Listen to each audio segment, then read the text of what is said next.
sepenuhnya atas amanah yang diberikan sebagai Yang di-Pertua Dewan bagi penggal ke-15 ini, dan saya ingin mulakan dengan mengingatkan tanggungjawab berat sebagai Yang di-Pertua Dewan untuk mengetuai reformasi Parlimen menjadi pengawas kepada menteri-menteri yang di sebelah sini.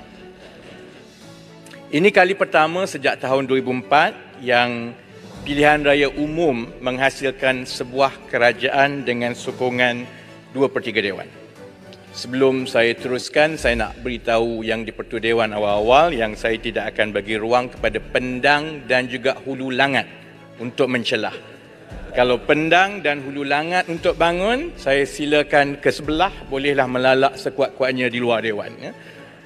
Tuan Yang di-Pertua, sebab dia sebut pendang, tak pernah ada sejarah tradisi Parlimen menteri berbahas. Boleh. Tak pendang. Ada. Tak pernah dah, saya kata Pendang. sejarah tradisi tak ada. Boleh. Peraturan mana pendang? Dan Sebelum kata boleh tak ada lah, bangun, sejarah tak pernah kena ada berbahas. bacakan peraturan Biarlah dahulu. nanti Perdana Menteri menggulung apa tadi yang membawa usul Pendang. itu menggulung. Tidak ada presiden. Pendang dah ambil seminit Yang di-Pertua Dewan. Ya, Baik. silakan. Sudah tentu A ada. daripada awal 24A1/1. Saya dah tengok dah. Saya dah tengok.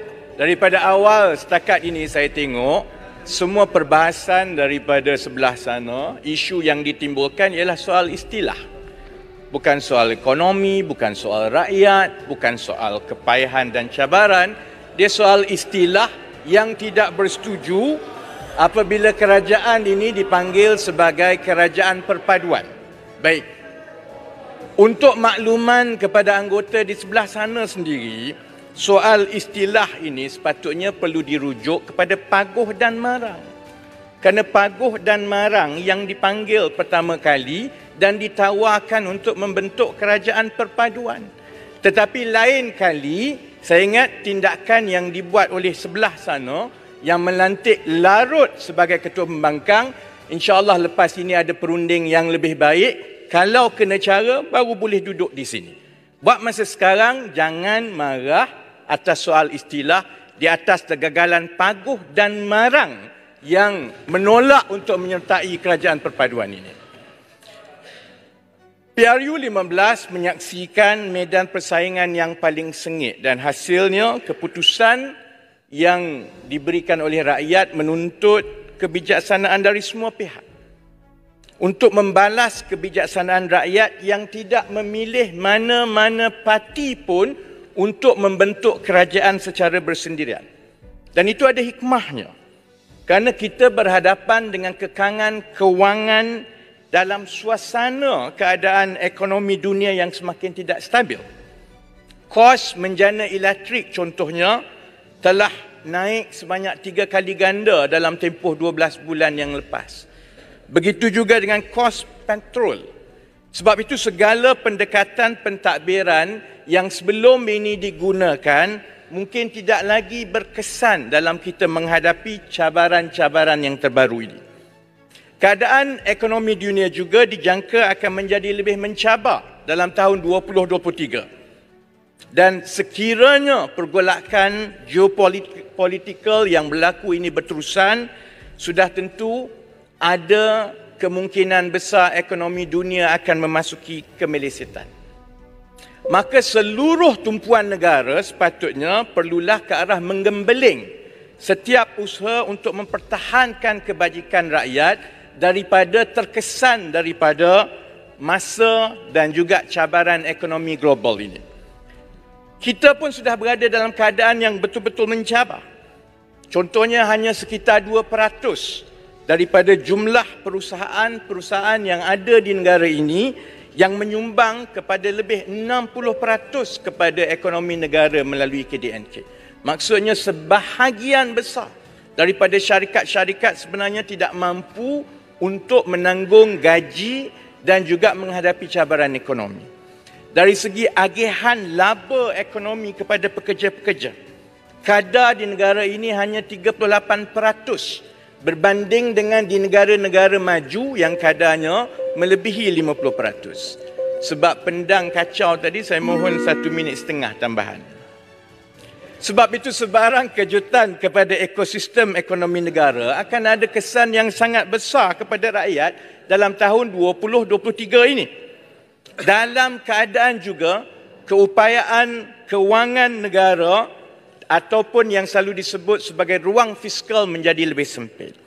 Sebab itu, saya menjunjung kasih apabila ke bawah duli yang maha mulia Seri Paduka Baginda yang di-Pertuan Agong, dan itu faktanya, mencadangkan supaya parti-parti politik di negara ini mengenepikan perbezaan dan mengusahakan satu kerajaan perpaduan untuk beri tumpuan membela rakyat dalam keadaan yang cukup mencabar ini. Sebab itu akhir sekali, saya ingin berharap dan sampaikan kepada Yang Amat Berhormat Tambun, kepada Yang Berhormat Larut, kepada semua ahli dewan dan kepada semua yang diberi peluang untuk menjadi menteri, bahawa kita tidak boleh mensia-siakan kestabilan politik yang kini telah kembali dalam negara kita dengan sokongan 2/3 dewan ini. Kestabilan politik ini diperlukan supaya kerajaan boleh membuat keputusan-keputusan yang sukar. Kalau yang di-Pertua Dewan benarkan, silakan. 1 minit. Saya dengar ucapan Pandan ini seolah-olah ucapan daripada pihak pembangkang. Pandan ini dalam kerajaan. Jadi saya nak tanya, sepanjang Yang Berhormat Tambun mengangkat sumpah sebagai Perdana Menteri, disebut tadi adalah tentang isu ekonomi yang dihadapi oleh rakyat. Apa yang telah dibuat oleh kerajaan Pakatan Harapan dan Barisan Nasional semenjak Yang Berhormat Tambun mengangkat sumpah sebagai Perdana Menteri sehingga ke hari ini? Apa yang kita dengar daripada angkat sumpah ni adalah drama-drama yang berterusan. Bermula daripada kononnya 600 bilion itu hilang, kononnya kita mendapat sumbangan daripada semua judi, bercerita tentang saya tak ambil kereta Mercedes. Saya nak bagi tahu Paguh pun sejak jadi Perdana Menteri tak pernah pakai kereta lain daripada keretanya. Jadi isu-isu drama ini rakyat tak nak dengar. Telur pun masih tak ada lagi. Orang duk kata menteri, telur mana? Jadi ini perkara-perkara yang harusnya diberi pendekanan oleh kerajaan. Ini bukan pembangkang. Sebelah sana sekarang kerajaan. Jadi Pandan kena berfikir sebagai sebuah kerajaan. Terima kasih. Terima kasih Putrajaya. Saya bukan Perdana Menteri. Sebaiknya nanti Yang Amat Berhormat Tambun sudah tentu akan menjawab. Tapi tunggu dulu. Dalam tempoh 2 minggu ini beberapa perkara yang telah pun dibuat oleh kerajaan perpaduan ini yang membantu rakyat dalam keadaan kita mewarisi keadaan kewangan yang cukup teruk daripada Paguh dahulu. Pertama contohnya, wakil daripada kerajaan negeri yang pertama yang datang berjumpa Yang Amat Berhormat Tambun bukan daripada Pakatan, bukan daripada Barisan Nasional, daripada Perikatan Nasional, daripada Perlis. Baru jadi ambil alih kerajaan, datang berjumpa Menteri Kewangan, meminta komitmen supaya dapat bagi bantuan kewangan daripada pusat. Silahan sikit lagi Pandan. Kerajaan negeri. Silahan sedikit Pandan. Putrajaya. Saya tak boleh makluman. Sebelum ini Menteri Besar Perlis adalah daripada sahabat Barisan Nasional, untuk maklumat Pandan. Terima kasih. Putrajaya tanya soalan, jadi sila bagi saya peluang untuk jawab. Yang pertama sekali datang jumpa untuk minta bantuan kewangan bukan daripada Barisan Nasional, bukan daripada GPS, bukan daripada Perikatan, tetapi yang di bawah Kerajaan Perikatan Nasional, Menteri Pandan bagi laluan kepada kerau. Kemudian yang kedua, dalam minggu lepas hari Jumaat, Kerajaan Perpaduan telah pun. Biar saya jawab. Saya jawab satu-satu. Bagi sikit penjelasan. Saya nak tanya ni. Lepas tanya ini pasal kalau Perlis. diizinkan oleh yang di-Pertua Dewan. Saya tanya negeri Perlis. Sebelum ni siapa yang perintah Perlis? Biar saya jawab dahulu yang ditanya oleh Penggal lepas siapa yang perintah negeri Perlis? Duduk dulu. Minta tu sebab kerajaan dulu teruk. Okey, silakan Pandan. Minggu lepas, hari Jumaat, Kementerian Tenaga Sumber Asli telah mengumumkan bahawa kerajaan terpaksa menanggung dan memperuntukkan sehingga 10 bilion subsidi. Daripada 10 bilion itu, 3 bilion subsidi tambahan supaya kita tidak menaikkan tarif elektrik kepada rakyat dan 90% daripada perniagaan tidak terlibat. 80% daripada isi rumah tidak terlibat.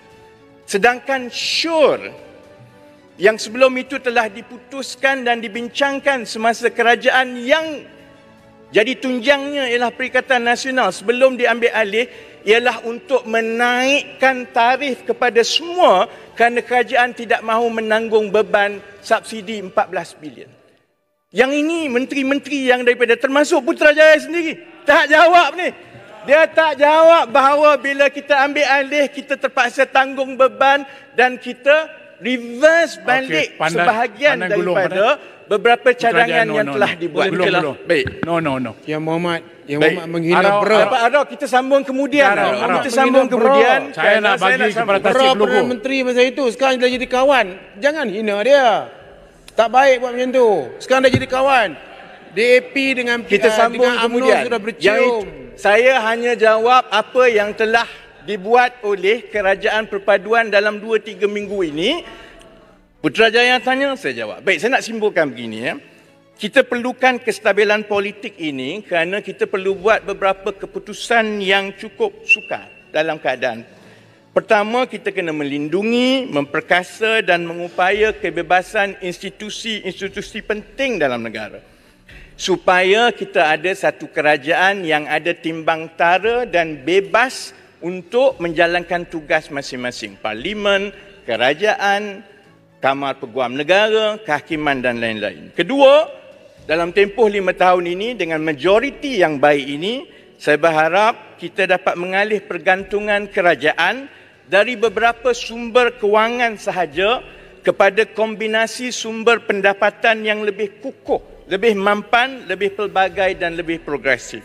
Ketiga, kita perlu mengalihkan landasan ekonomi Malaysia dari yang tersangkut di ekonomi yang berasaskan komoditi dan perkilangan nilai rendah semata-mata kepada ekonomi abad 21 yang berasaskan digital, teknologi, nilai tambah, kreativiti dan inovasi. Dan keempat, membina ekosistem ekonomi yang berlaku adil kepada pekerja-pekerja supaya dari segi upahnya kita berikan upah yang berpatutan dengan kelayakan dan pengalaman supaya rakyat kita mempunyai peluang mobiliti dan kebolehpasaran hingga ke peringkat antarabangsa. Jadi Tuan Yang Dipertua, saya nak rumuskan begini.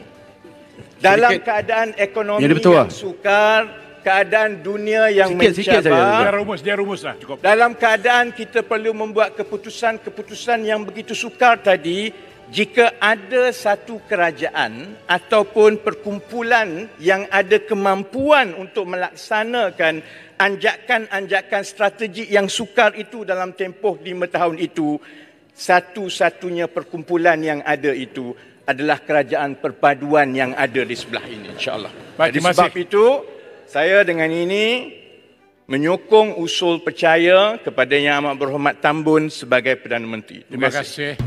Tasik logo.